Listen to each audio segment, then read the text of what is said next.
Periodisasi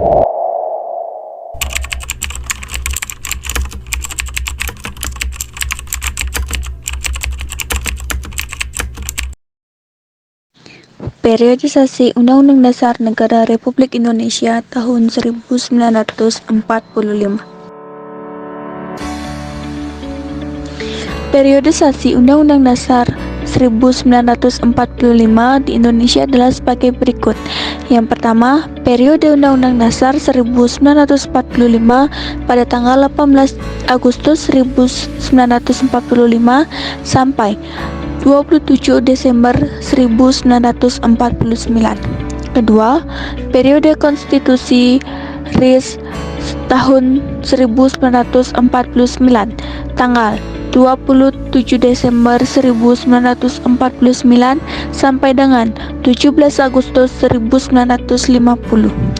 Yang kedua, periode Undang-Undang Dasar sementara pada tahun 1950 pada tanggal 17 Agustus 1950 sampai 5 Juli 1959. Dan yang terakhir, periode Undang-Undang Dasar 1945 hasil amandemen pada tanggal 5 Juli tahun 1959 sampai sekarang.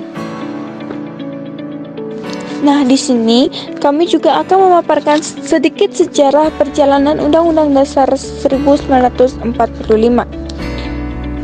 Yang pertama, pada periode Undang-Undang Dasar 1945 pada tanggal 18 Agustus 1945 sampai dengan 27 Desember 1949. Di antaranya, yang pertama, masa peraihan revolusi fisik belum tuntas. Yang kedua, rongrongan penjajah tidak mengakui kemerdekaan Indonesia.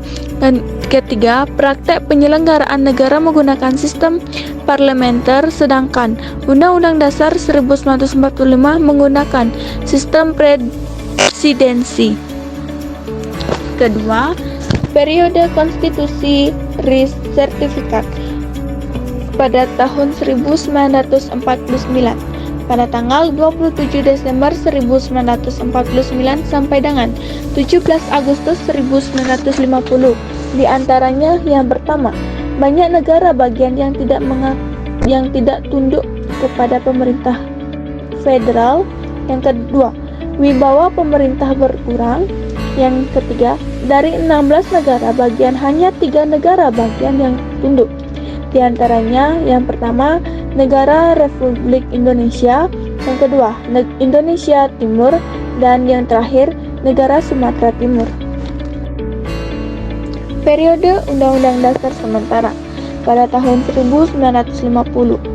Pada tanggal 17 Agustus 1950 sampai 5 Juli 1959. Di antaranya yang pertama, Lembaga Konstituante selama 2,5 tahun belum dapat menyelesaikan tugasnya. Yang kedua, rapat tidak memenuhi quorum. Yang ketiga, situasi tanah air semakin genting. Dan yang terakhir, pada tanggal 5 Juli 1959, Presiden mengeluarkan dekret untuk kembali ke Undang-Undang Dasar 1945. Yang keempat, Undang-Undang Dasar 1945 Dekret Presiden pada tanggal 5 Juli 1959 sampai dengan tahun 1999. Di antaranya yang pertama, di bagian konsideren bahwa Piagam Jakarta pada tanggal 22 Juli 1945 menjiwai Undang-Undang Dasar 1945 dan adalah merupakan suatu rangkaian kesatuan dengan konstitusi tersebut. Yang kedua, menetapkan Undang-Undang Dasar 1945 berlaku lagi bagi segenap bangsa Indonesia dan seluruh tumpah darah Indonesia terhitung mulai dari tanggal penetapan dekret ini dan tidak berlaku lagi Undang-Undang Dasar sementara pada tahun 1950. Nah, di sini kami juga akan memaparkan sedikit proses perubahan Undang-Undang Dasar 1945. Di antaranya yang pertama itu ada tuntunan reformasi, di mana di antaranya ialah yang pertama itu amandemen Undang-Undang Dasar 1945. Yang kedua, penghapusan doktrin dwi fungsi ABRI. Yang ketiga, penegakan hukum HAM dan pemberantasan KKN. Yang keempat ada otonomi daerah. Yang kelima, kebebasan pers. Dan yang keenam, mewujudkan kehidupan demokrasi. Ya, yang kedua adalah sebelum perubahan. Di antaranya ada pembukaan batang tubuh. Di antaranya ada 16 bab, 37 pasal, 49 ayat, 4 pasal aturan peralihan, dan 2 ayat aturan tambahan. Nah, yang ketiga ada penjelasan. Yang ketiga ada latar belakang perubahan, yaitu yang pertama, kekuasaan tertinggi di tangan MPR. Yang kedua, kekuasaan yang sangat besar pada presiden. Yang ketiga, pasal-pasal yang terlalu luas sehingga dapat menimbulkan multitafsir. Yang keempat, kewenangan pada presiden untuk mengatur hal-hal penting dengan undang-undang. Yang kelima, rumusan Undang-Undang Dasar 1945 tentang semangat penyelenggaraan negara belum cukup didukung ketentuan konstitusi. Selanjutnya ada dasar yuridis. Di antaranya yang pertama, pasal 3 Undang-Undang Dasar 1945. Yang kedua, pasal 37 Undang-Undang Dasar 1945. Yang ketiga, TAP MPR nomor 11 garing MPR garing tahun 1999.